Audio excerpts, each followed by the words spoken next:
नमस्कार, आइए चलते हैं समाचार की सुर्खियों में। अजमतगढ़ से बड़ी खबर आ रही है। बताया जा रहा है कि डॉक्टर भीमराव अंबेडकर की मूर्ति पर नेताओं द्वारा माल्यार्पण किया गया। आपको बताते चले कि नगर पंचायत अजमतगढ़ में चुनाव का माहौल चल रहा है। नेताओं द्वारा अपने अपने विचारों को लोगों को संबोधित करते हैं।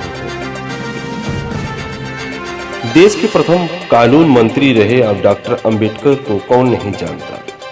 उनका एकेडमी भी काफी अच्छा रहा। शांत और सरल स्वभाव के भी थे। कोई आसानी से मिलकर उनसे अपनी विचार विमर्श रखते थे। संविधान लिखने में उनकी महत्वपूर्ण भूमिका किसी से छिपी नहीं है।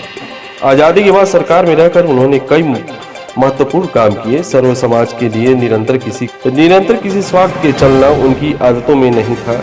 उनकी कृतियों को भुलाया नहीं जा सकता। महापुरुषों को देश हमेशा याद रखता है। ये वोट का अधिकार क्या है? बस हम बहुत सारे लोग जानते हैं कि एक वोट का अधिकार हम जाते हैं और हमसे कोई कहता है कि भाई अब वोट का दौर आया है। तमाम पार्टी के लोग हमारे पीछे आते हैं, कहते हैं बहनी हो, भैया हो, हमें वोट दीजिए, हम आपका अच्छा करेंगे, भला करेंगे। तो मैं ये वोट का अधिकार आपको कैसे मिला, मैं थोड़ा सा पीछे ले जाना चाहता हूँ। बाबा साहब उस दौर में पैदा होते हैं, बहन जी की चाहत क्या है, मैं उसी को आपके सामने चंद मिनट में, 2-4 मिनट में रखूंगा कि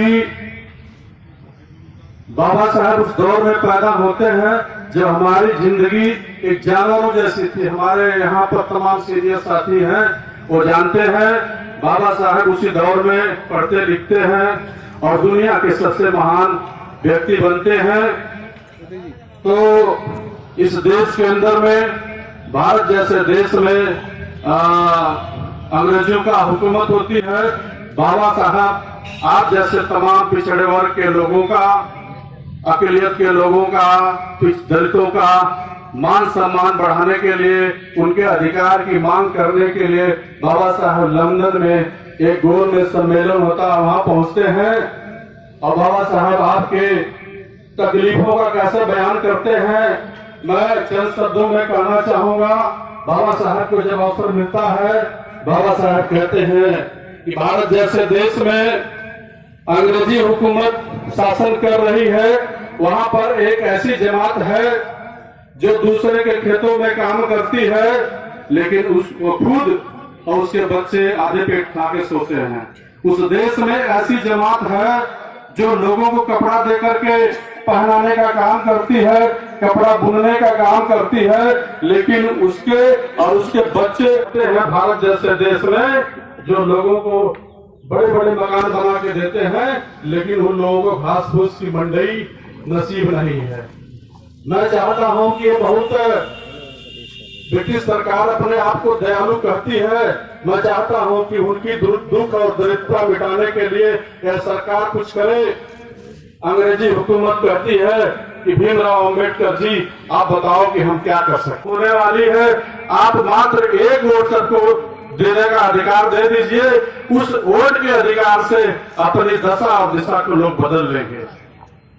उसी सम्मेलन में महात्मा गांधी जी पहुंचे रहते हैं। जब महात्मा गांधी जी को बोलने का अवसर आता है, महात्मा गांधी जी विरोध में खड़े हो जाते हैं और कहते हैं कि उस देश में अगर सभी नागरिकों को एक वोट देने का अधिकार मिल जाएगा तो लोकशाही धराशायी हो जाएगी। वहां पर वोट देने का अधिकार उसको मिले जो 4 आने की गुजारी देता हो या 10वीं पास हो। मेरे मित्रों, बाबा साहब फिर खड़े होते हैं और कहते हैं श्रीमान, भारत जैसे देश में वहां पर जो शासन सत्ता सदियों से एक किताब के अनुसार चलाई जाती है जिसको मनुस्मृति कहते हैं, उस मनुस्मृति में दलितों को, शूद्रों को पढ़ने लिखने का अधिकार नहीं दिया गया है और पढ़ने लिखने का अधिकार नहीं है तो कहां से 10वीं पास होंगे। और उसी पुस्तक में लिखा है कि दलितों को और शूद्रों को जमीन और जायदाद रखने का अधिकार नहीं है। जब जमीन और जायदाद रखने का अधिकार नहीं है तो कहां से वो मालगुजारी देंगे। मेरे मित्रों, बाबा साहब के अथक परिश्रम से आप लोग अपनी बहन बेटियों की तरह हिफाजत कर रखना। इसका गलत जगह प्रयोग मत करना। इसका गलत जगह प्रयोग करोगे तो तुम्हारे साथ दुश्वारियां बढ़ जाएगी। आज हमारे पास लोग आते हैं, अगर बाबा साहब का दिया हुआ वोट नहीं रहता, अपनी मंडलियों में हम कहर कहर के मर जाते, कोई हमारे पास नहीं आता। लेकिन ये बाबा साहब के दिए हुए वोट करते थे। उनके एक चपरासी ने उनको बाबा साहब के बारे में बताया, वो नहीं समझ पाए थे। बाबा साहब के बारे में जब कुछ किताबें लिखने के लिए उसने पढ़ने के लिए दिया, वो मान्यवर कांशीराम साहब क्लास 1 की नौकरी करते थे। क्लास 1 की नौकरी इस्तीफा देने के बाद वो निकल पड़ते हैं, अपनी माँ को एक खत लिखते हैं, ए माँ, आज के बाद मैं कभी न घर जाऊंगा, न कभी तुमसे मिलने आऊंगा, न कभी बाप से मिलने आऊंगा, न किसी रिश्तेदार से मिलने आऊंगा। खत डाल देते हैं। जब उनकी माँ के पास से पहुंचता है, माँ खत पढ़ करके रोने लगती है। और इसके बाद जब वो कांशीराम साहब के पास खत लेके पहुंचती हैं तो कहती है कि तुमने क्या कर दिया। और माँ के समझाने के बाद भी कांशीराम साहब माँ की एक बात नहीं सुनते हैं। लास्ट में माँ कहती है कि जब मैं बुजुर्ग हो जाऊंगी, मेरी देखभाल कौन करेगा? तुम्हारी शादी ब्याह करने के लिए लड़कियां रिश्ते लेके लोग आ रहे हैं। मान्यवर साहब कहते हैं कि माँ, तुम जैसे लोग लाखों लाखों बुजुर्ग इस देश में पड़े हैं और मेरी भी उनके प्रति जिम्मेदारी बनती है। और मान्यवर कांशीराम साहब निकल पड़ते हैं। और इस कारवां को जगाने के लिए मान्यवर साहब की क्या सोच थी?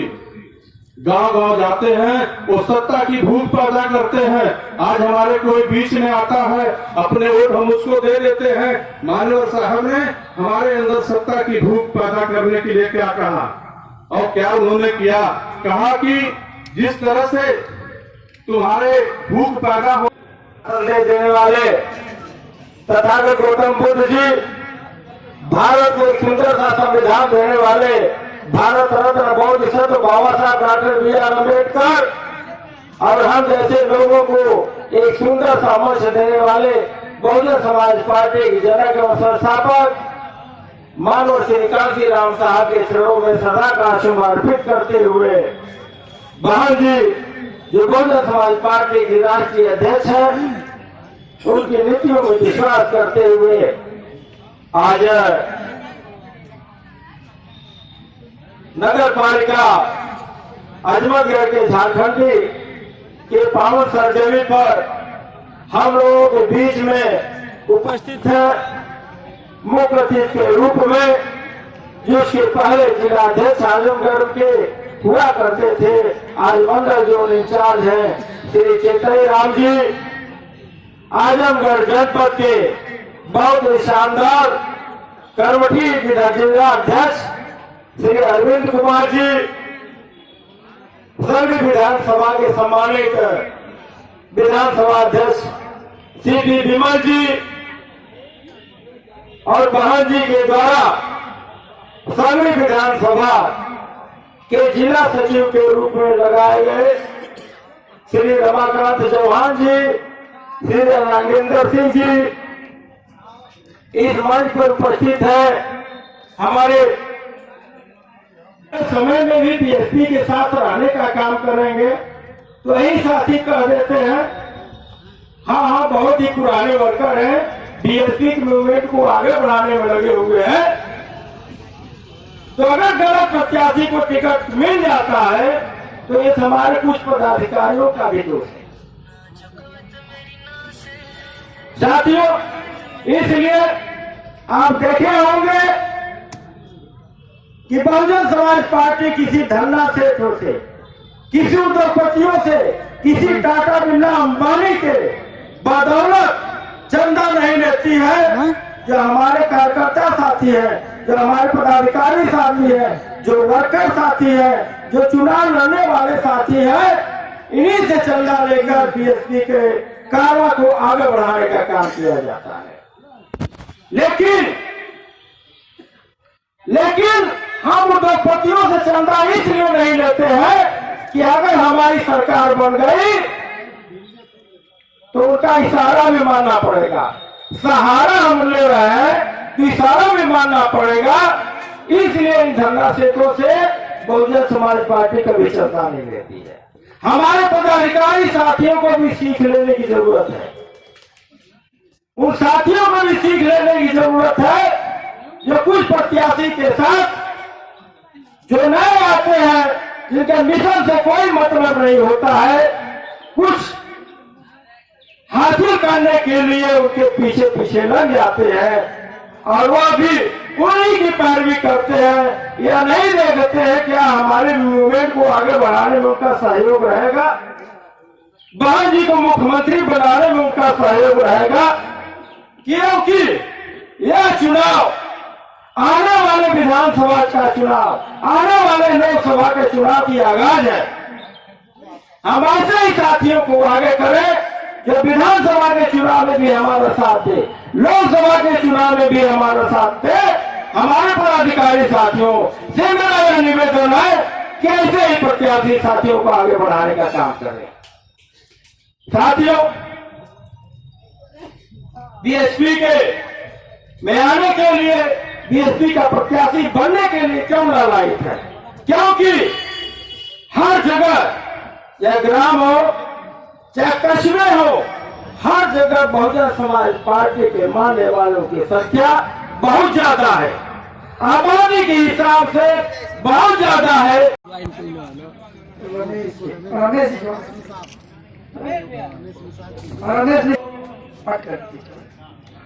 आप मुख्य अतिथि जी से माला पहन रहे हैं। आप लोग तीनों लोग ऐसे खड़े हैं, इधर दिशा में फोटो हो जाए। आप लोग जिम्मेदारी लिए, आप लोग मजबूती से आप लोग काम करने का काम करेंगे। ये कार्यकर्ताओं को बुला करके संगठन को मजबूती करने के लिए एक दिशा निर्देश बहन जी का जो था उसको हमने बताने का काम किया है कि जब भी मतदान हो तो हम बहुजन समाज पार्टी के बैनर तले उसके प्रत्याशी को जिता करके बहन जी के हाथों को मजबूत करें। ठीक है सर। मेरा नाम अश्विनी कुमार है। नाम है आपका? मेरा नाम अश्विनी कुमार है और मैं आजमगढ़ मंडल का जो प्रभारी हूँ बहुजन समाज पार्टी का। सर, ये चुनाव लड़ने के लिए तो है, इसीलिए तो मैं दावेदारी प्रस्तुत कर रहा हूँ जैनपुर के लिए। जैनपुर में चूँकि मैं 25-30 साल से लगभग 30 साल होने जा रहा है, मैं बहुजन समाज पार्टी के कार्यकर्ता के रूप में, पदाधिकारी के रूप में लगातार काम कर रहा हूँ और मेरी भी चाहत है कि मैं भी जनप्रतिनिधि बनूं, बहुजन समाज पार्टी की कारवा को आगे बढ़ाऊं, क्योंकि जब बहुजन समाज पार्टी का मिशनरी साथी जब नेता बनता है तो मिशन और आगे बढ़ता है।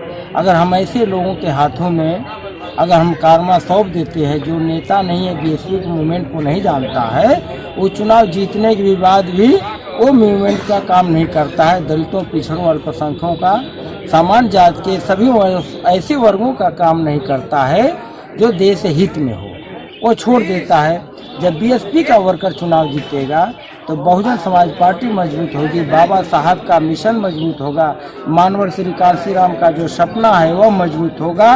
इसी सोच के तहत मैं जीएनपुर टाउन एरिया का चुनाव लड़ रहा हूँ। ठीक है सर। अजमतगढ़ से आप चुनाव लड़ रहे हैं, तो लोगों में कहाँ तक जो है उत्साहित हैं लोग? जो है लोगों में बहुत उत्साह देखने को मिल रहा है और लोग चाह रहे हैं कि अजय साहनी नगर पंचायत अजमतगढ़ के अध्यक्ष बने और हर्षोल्लास के साथ सब लोग साथ भी दे रहे हैं। सर, ये सीट कब तक कंफर्म हो जाएगी? कुछ अभी तक कुछ कहा नहीं जाएगा। लोग कह रहे हैं कि 10 तारीख तक अधिसूचना जारी हो जाएगी। सर, ये बताइए कि समाज सेवा के लिए जब आप तैयार हैं तो कहाँ तक संघर्ष करेंगे आप? समाज सेवा के लिए हम तैयार हैं और हर मुमकिन जो समाज सेवा करना है वो हम लोग करेंगे और अपनी आखिरी सांस तक समाज सेवा करने के प्रयास में लगे रहेंगे।